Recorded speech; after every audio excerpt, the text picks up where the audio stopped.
भाजपनं दिलेल्या एकला चलोरेच्या नाऱ्यावरून स्थानिक भाजपचे आमदार संजय केळकरांनी प्रतिक्रिया दिली, तर शिवसेनेच्या योगेश कदमांनी देखील त्यांना उत्तर दिलंय।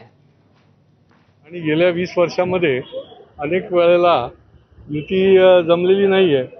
एका बाजूला आमची तयारी आहे म्हटलं जातं आणि दुसऱ्या बाजूला जागा वाटपाच्या वेळेला अनेक प्रश्न जे आहेत ते उपस्थित राहतात आणि त्याच्यामुळे आम्ही कायम तयारीत असणारी संघटना आहे। 365 दिवस आपलं सैन्य तयार असलं पाहिजे। सर्व ठिकाणी लढण्याची वेळ आली तर ती लढण्याची तयारी असली पाहिजे आणि त्या दृष्टीने देखील ही कार्यशाळा जी आहे ती खूप मोठ्या उत्साहामध्ये कार्यकर्त्यांच्या माध्यमातून पार पडली।